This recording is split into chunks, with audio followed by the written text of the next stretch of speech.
Pozdravljeni.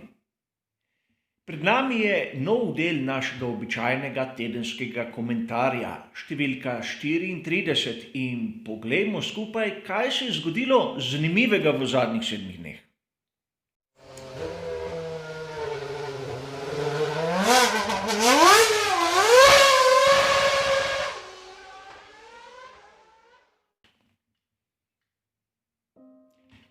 Kot ponavadi bom tudi tokrat poudaril, da gre za moj osebni izbor tistih novic, ki so se mi zdele zanimive in za katere mislim, da je potreben dodaten komentar, dodatno pojasnilo. Vkolikor bo koga zanimalo, kaj je pisalo v originalu, kot ponavadi dobi vse bližnjice do citiranih člankov v opisu. A da ne bomo izgubljali preveč časa po nepotrebnem, začnimo kar s prvim sklopom.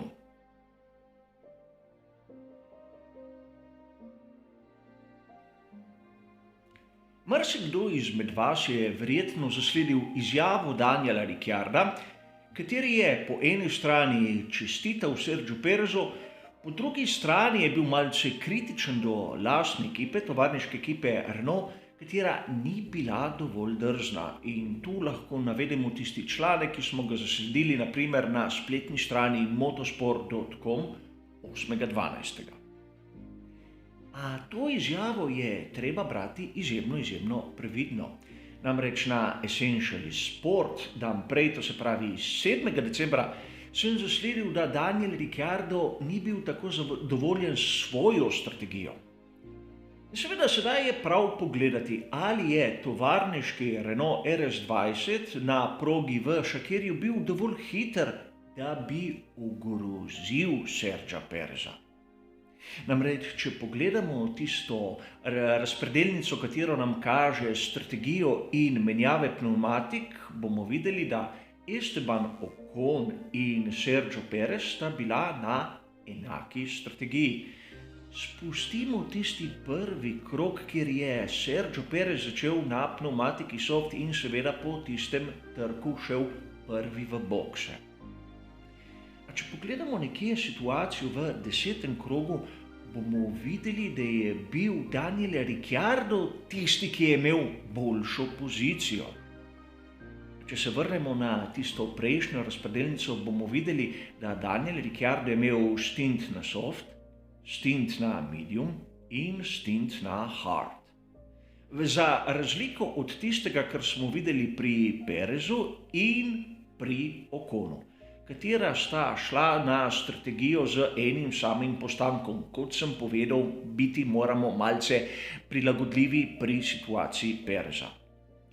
In sedaj se lahko vprašamo, je bil Renault res tako hiter, da bi ogrozil Racing Pointa? Ne, kajti strategija Ocona in Pereza nam pokaže, da Perez je bil bistveno hitrejši od Ocona.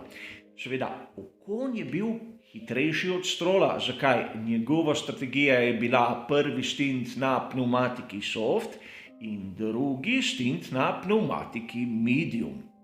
In seveda v tistem prvem stintu je Lance Stroll izgubil ogromno, v drugi polovici pa ni imel tiste pnevmatike, ki bi mu praktično dovolila se približati Estebanu Oconu oziroma ga prehiteti. Zakaj? Ker bi tako zahteval preveč od pnevmatike in na koncu izgubil ves oprijem. Zanimivo je nekaj drugega. Sergio Perez je dirko začel na pnevmatiki soft, verjetno je imel enako strategijo kot Lance Stroll in ukolikor ne bi prišlo do tistega trčenja s Charlesom Leclercem, o katerem bomo govorili malce pozneje, verjetno lahko tudi ne bi bil tako uspešen. A vseeno kritika Daniela Ricciarda verjetno je bila mišljena na njegovo strategijo, katera se ni pokazala kot uspešna, verjetno tudi v primerjavi s tisto, kar smo videli pri Carlosu Sainzu mlajšemu, a vseeno, po mojem osebnem mnenju, malce neutemeljena. Tovarniški Renault sedaj v tem trenutku ni bil na nivoju Racing Pointa. Kot ponavadi gre za moje osebno mnenje.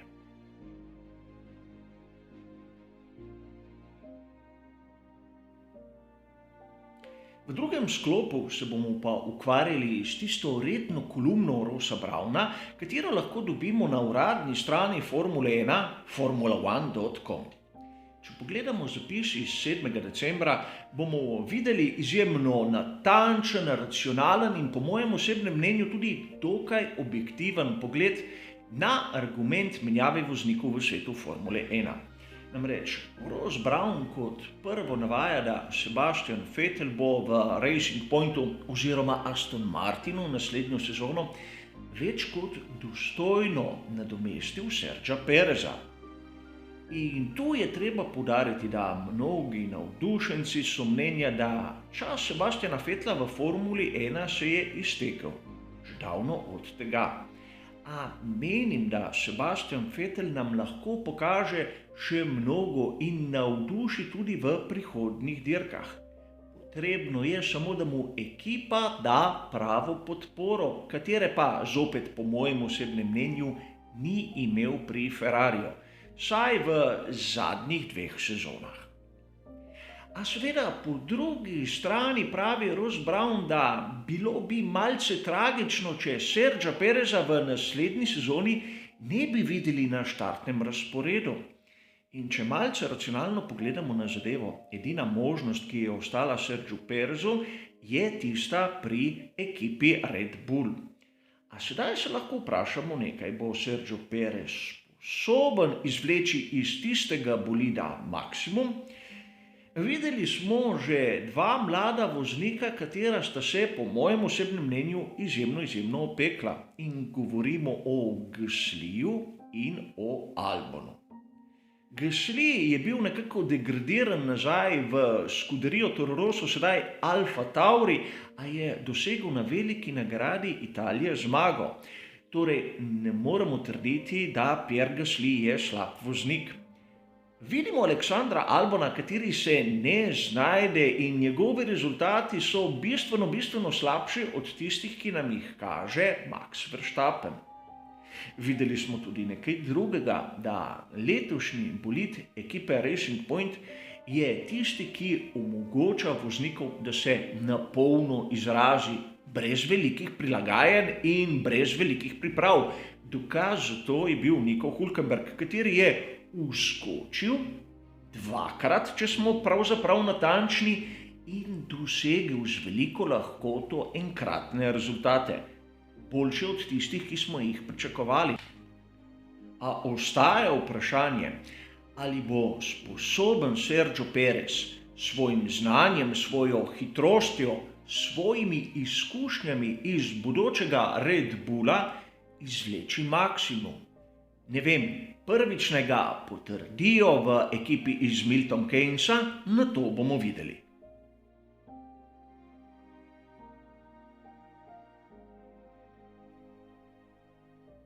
V našem tretjem sklopu se bomo malce ustavili pri Charlesu Leclercu, njegovi vlogi, njegovem obnašanju na sami progi in o vsem tistim, kar pravijo razni akteri ter poročajo razni viri. Začeli bomo s člankom, ki smo ga lahko zasledili na primer na spletni strani Race Fans 6. decembra, kjer so poročali o tem, da po isti nesreči, katero je zakrivil Charles Leclerc na veliki nagradi Šakerja, bo imel na zadnji dirki sezone 2020 3 kazenska mesta na kvalifikacijah v Abu Dhabiju. In seveda odločitev, katera po mojem osebnem mnenju in po mnenju skorajda vseh akterjev Formule 1 sploh ni sporna. Če pogledamo Autosprint prav tako 6. decembra, bomo videli, da Charles Leclerc je dobesedno priznal krivdo, zato ker je prepozno zaviral. A hkrati se je začel izgovarjati, da ga je Sergio Perez presenetil. Seveda ne bom se spuščal v komentiranje izjave Maxa Verstappena, kateri je označil tisti dive bomb manever Charlesa Leclerca kot malce nespameten, a rad bi vas spomnil, da letos to še zdaleč ni prva napaka Charlesa Leclerca. Videli smo ono, katera je bila na veliki nagradi Štajerske, kjer je dobesedno priletel v svojega moštvenega kolego, to se pravi Sebastiana Vettla.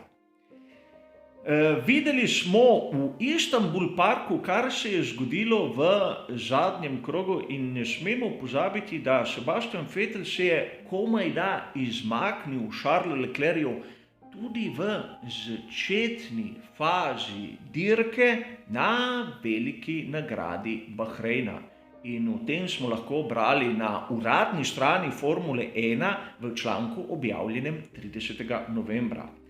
A do tukaj ni nič narobe. Vsak voznik ima svoj način vožnje, svoj karakter in pri tem ni nič takega.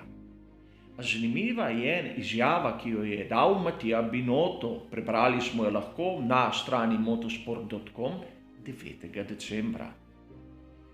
Binotto meni, da Charles Leclerc je sposoben, tako kot Michael Schumacher, postati tisti glavni, vodilni mož skuderije Ferrari, kateri jo bo popeljal do naslova. Primerjava, katera meni osebno se zdi vse prej kot primerna. Res, tudi Michael Schumacher je delal svoje napake. Videli smo ga udeleženega v mnogih trkih, od katerih so bili kakšni tudi malce sporni. A rad bi vas spomnil, da Michael Schumacher je v nekoga lahko trčil v finalnih delih dirke, ko so bile zadeve praktično že jasne, ko je lahko z svojo veliko voljo samo poizkušal rešiti tisto neizbežno. To, da bi Michael Schumacher v prvih fazah dirke tako nespametno šel na vse ali nič, to nikoli se ni zgodilo. Zato primerjava med Leclercem in Schumacherjem se po mojem osebnem mnenju zdi neprimerna in že mnogo dirk se sprašujem, ali Charles Leclerc je dovolj zrel za biti prvi voznik Ferrarija. A kot ponavadi, tu moje mnenje ne šteje kaj dosti in videli bomo skupaj v prihodnosti, kaj se bo iz tega izcimilo.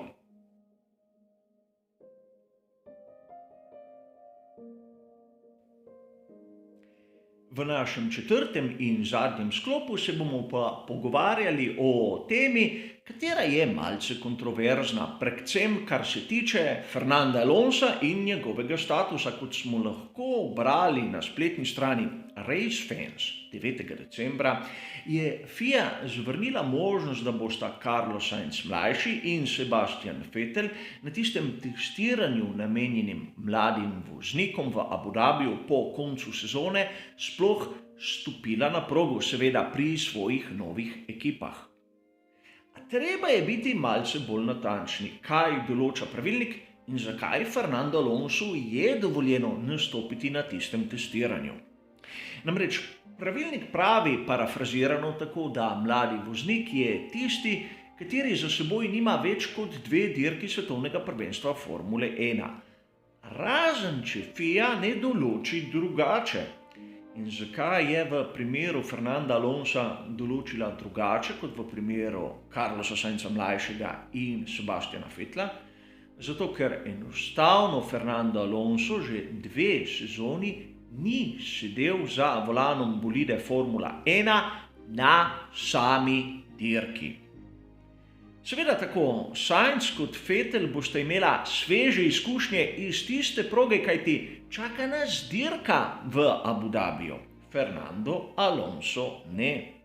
In da vas spomnim, na tem testiranju bosta kot v navednicah mlada voznika nastopila tudi Stoffel Vandoorne in Sebastian Buemi.